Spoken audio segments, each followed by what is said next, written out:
on you, but it's the brainstem itself, and within it, there's something called a reticular activating system that switches between foreground and background. That says Mhm. this is important to pay attention to, this is not important to pay attention to. And when you do something like saying what your hopes are, what your declaration is, what you're doing is you're actually engaging that part of the brain that then suddenly says that's important. And so Right. it's not like things manifest. They were already there. They're surrounded by everything. Buddha says that everything that you want, everything that ever has been, and everything that will be is already present in the now. You just can't see it Right. because the RAS is focused in on what it thinks is important, right? And you're only looking at that slice. But when you say, okay, this is important now, this is my declaration, this is my hope, then you turn that system on to focus on those things. And suddenly all these things manifest in front of you. You look at them as manifesting, but they've been there all the time. You just didn't see them. Now you can see them. Right. And that declaration is such a key part of it, because everybody listening has experience where you know you want something different, but you don't really know what it is. And so you kind of float around and you're kind of like, there's no real structure to it. But once you take the time to sit down, okay, what is it that I want? How do I really want my life to be? What do I want to experience? You're focused. Now you have a plan, right? You at least know where you're going. And I love the story you share in the book about what you're talking about just now with that, with it was already always there. You give the example in the book about the woman with the money, and then she married someone who didn't have that perspective about money. And do you want to share a little bit about that? Because I think that's Yeah. such a great example. It illustrates this so Yeah. perfectly. So Mark is a salesperson, and very successful and very good at his job. But he believes that if you dropped any money on the ground, you'd bend over and pick it up. So his operating belief is that money isn't on the ground. Belinda is a financial manager and a wizard. She is absolutely a wizard, and she believes money is abundant and is everywhere. And so when they started dating, Mark would say, like every time they go out on a date, she'd pick up a dollar bill or a quarter or this. And so he started tracking it. And over the period of time that they were dating, he saw her pick up, he calculated over $450 worth of just loose change that is Right. on the ground, that she Right. always sees it. He never sees it, and it's because she believes it's there. Money is abundant, that she sees it everywhere. He doesn't believe it's there. If he dropped the $20, one time she found a $20 bill on the street by the curb. Mm-hmm. Right. He said, if I dropped a $20 bill out of my pocket and I got home and I found it was gone, I would retrace my steps through the whole night and go find it. So his belief is it's not there, and he didn't see it.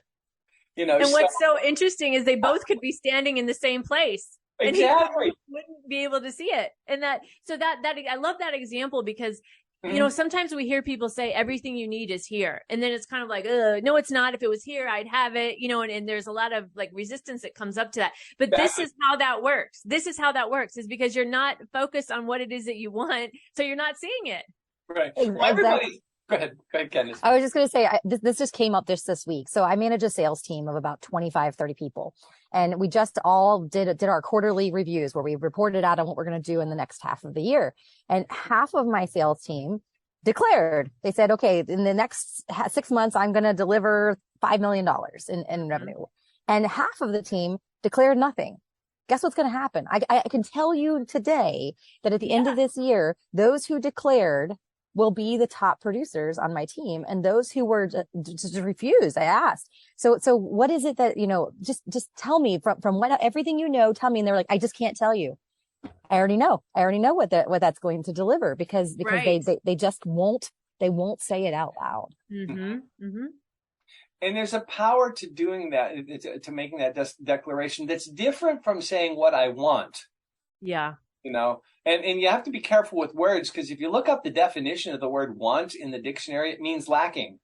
Mm-hmm. Second definition is not desiring, but lacking, for want of a better thing. And so when we say I want something as a hope or a dream, we're also manifesting the fact that we don't have it. Right. You And you declare. can feel that. You can Yeah, feel that absolutely. internally. Mm-hmm. Yeah. But when you declare it, you say, this is what I'm doing. I always use the example of Muhammad Ali, who everybody thought was just a buffoon and a braggart. But what he did was he painted himself into a corner where he had no other choice than to work his tail off. Because if he predicted he was going to drop somebody in the third round, he damn well better show up that way. Right. But he would Right. be the laughing stock of the world. So he would say these things, these outlandish predictions, and then he would work himself into a frenzy so that he would manifest that and make it Yeah. happen. And so Yeah. the difference between wanting and declaring. And And declaring, those people who declared their revenue goals, they'll hit them and probably exceed them. Most right. likely. exceed them. And they'll enjoy the journey because they know Yeah. what they're working on, right? Versus Right. those who won't are going to probably be in fear or worry, or am I going to lose my job? There's a totally different dynamic there. Yeah, there's a pony in here somewhere. You know the story.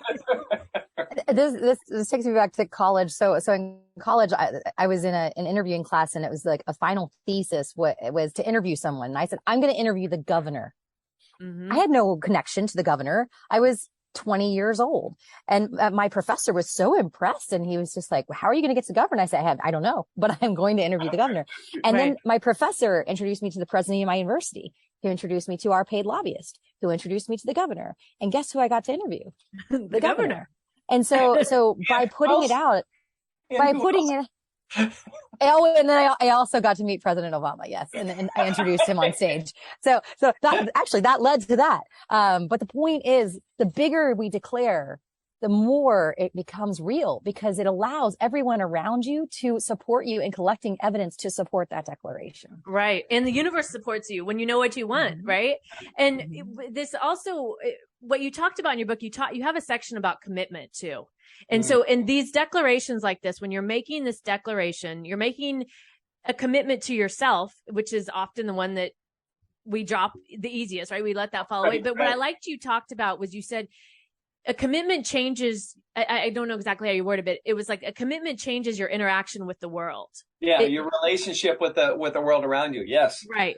Because your commitment then becomes the reality that you're living into, not the what we call considerations or circumstances. Right. So most people live their life in consideration of the circumstances around you. Well, I can't do that because this is in the way. I can't do that because of this way. And when you make a commitment, this is what I'm going to do, then people say, yeah, but you got to do this, this is in the way. And we always, we always use a sentence, these two sentences have exactly the same words in it, but they have different actions as a result. I want to go for a walk, but it's raining out. It's raining out, but I want to go for a walk. One person's going to go for the walk, irrespective. Right. Okay, I'll get wet. So what? I want to go for a walk. Right. So, totally. So that's how commitments function for us, is that they alter our relationship with the circumstances. The other thing I'll mention too is that one of the things we often talk about with our students, because we actually, with our students and when we're in training with them, we'll put them on a challenge, for a certain period of time. You get to be in committed action towards that declaration. Mm-hmm. And what we say is that a vision without committed action is just a nice idea.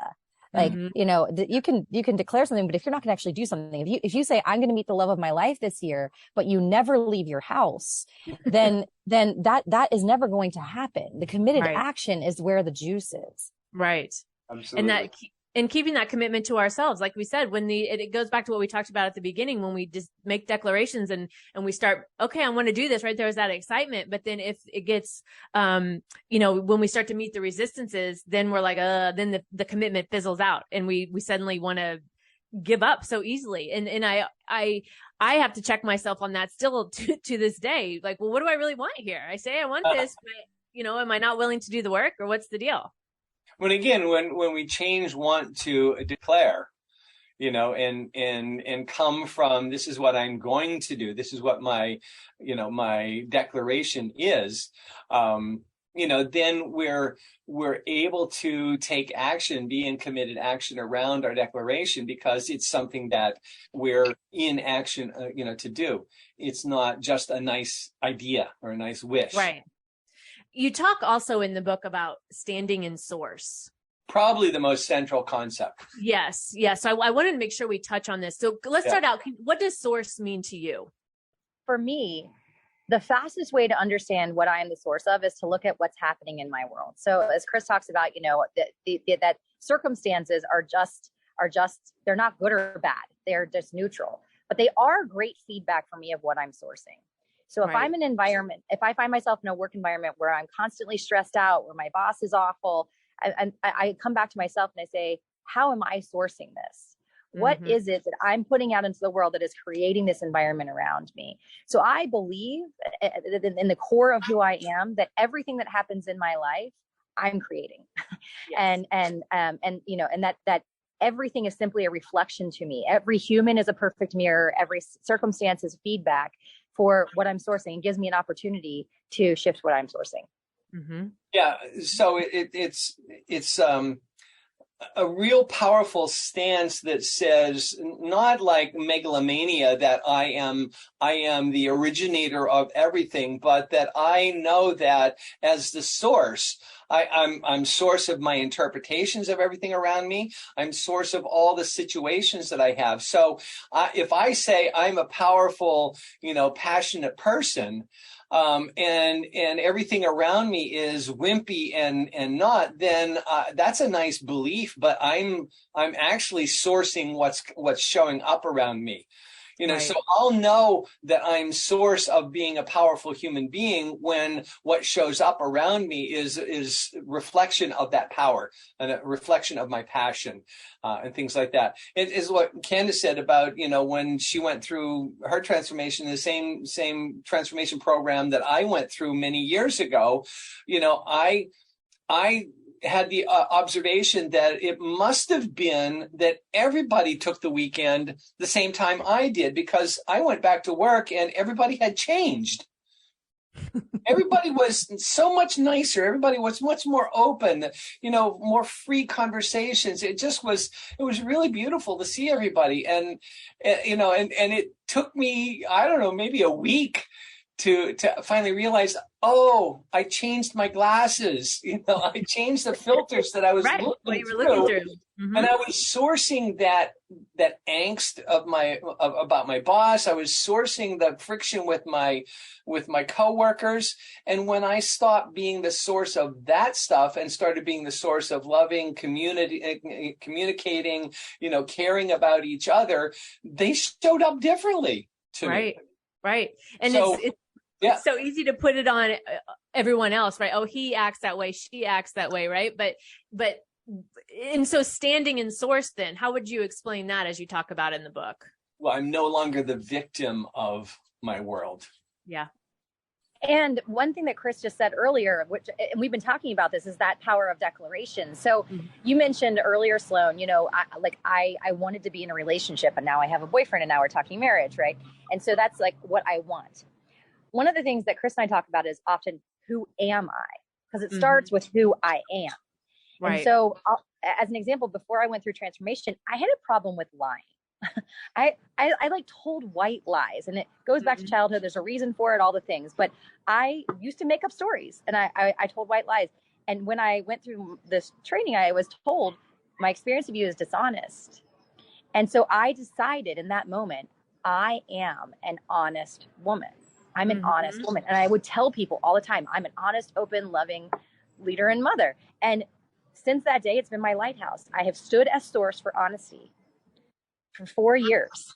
And everything that comes out of my mouth now is honest. And when you ask people, what's Candace like? They'll say, she's honest.